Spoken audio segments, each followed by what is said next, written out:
Right, okay, so slide 1. Difficulties of talking at the same pace for 20 slides for 20 seconds is going to be difficult.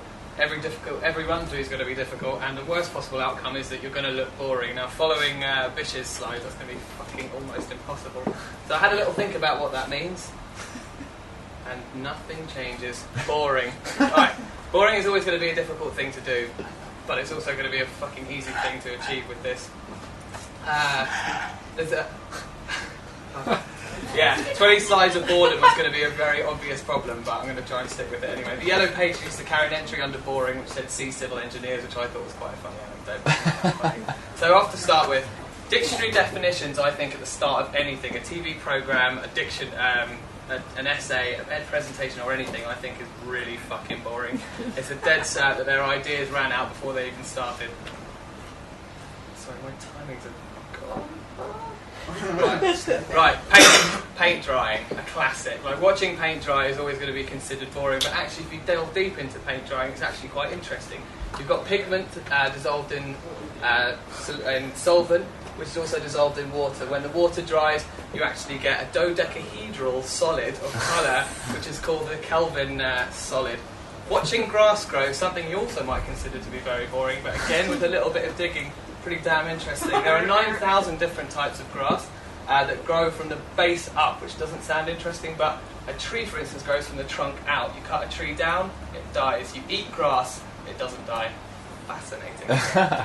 Opera. I find opera intensely dull. I don't know about the rest of you, but it fucking bores me to sleep. The last 3 times I've seen opera, I have actually fallen asleep in the crowd, which was a hopeless waste of money.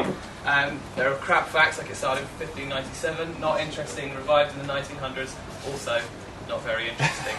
Now some less classic, boring things. Hoxton. Really easy to take a really, an easy punt at having a go at Shoreditch, but for me, what is more boring than having a go at how interesting and fun Shoreditch used to be is complaining that it's changed. Does anyone else find that you see the odd city boy and there's immediately someone complains, but I'm now bored of the complaints about the complaints, so you'll get no sympathy from me. Public transport in London, tube, is more annoying than it is boring, and I think it's important to make the distinction.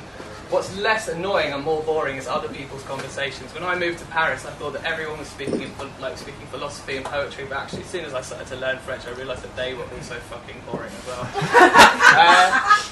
A bit unfair to have a pop at Martin Luther King, and I don't think it's him that I find boring, it's people talking about their fucking dreams. I do not care what you did last night. I've never heard someone start a conversation with, "Oh yeah, do you know what happened in my dream last night?" without thinking, this is going to be incredibly dull. Please don't tell me about your fucking dream. The next one's a bit unfair, it's not Richard Lloyd. To his massive credit, Richard Lloyd went away for a month and has not bored a single one of us with his stories about travelling.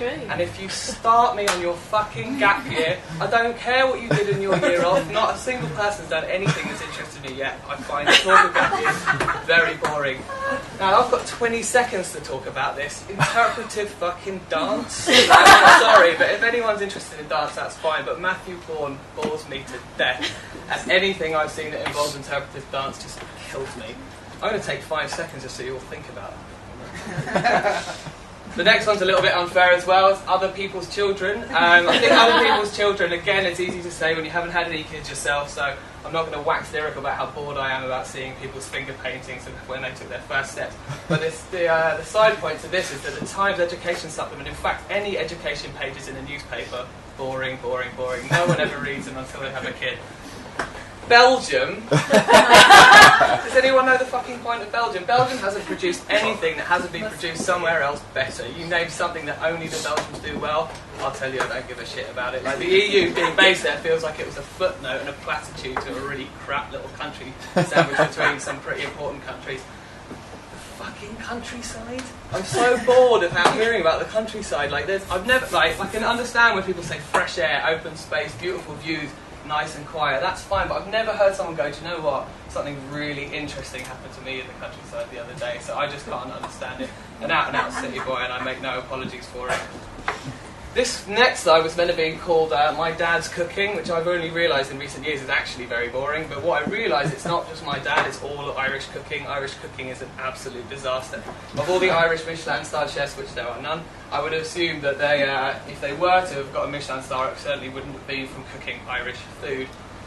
The next slide is a map of the rail routes in Kent. This is not me going to have a go at Amy, by the way, but actually Sheila, every morning I seem to bump into Sheila when she's coming up from the train station, and I get about 2 or 3 minutes of her talking about her fucking ride-in from Kent. I don't care, it's intensely boring. I'm really sorry, Sheila. Take a bow.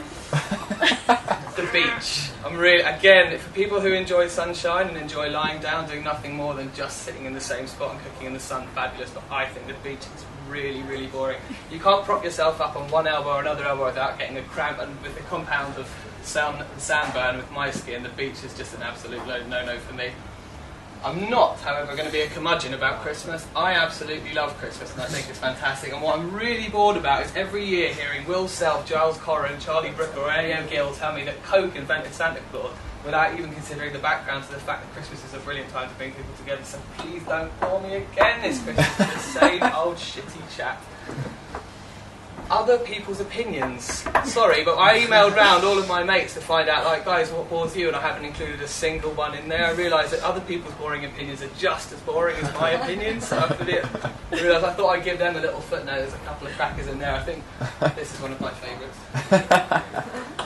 Right, so finally, I think rule one, I was always setting myself up for a fall with this one. I mean, like, just to start a presentation and to talk about boring presentations, I think I was always setting myself up to get my ass kicked. But I don't know, for me, I think you should never ruin a good story with the truth, and I think there's a couple of little porkies in there anyway. Thank you.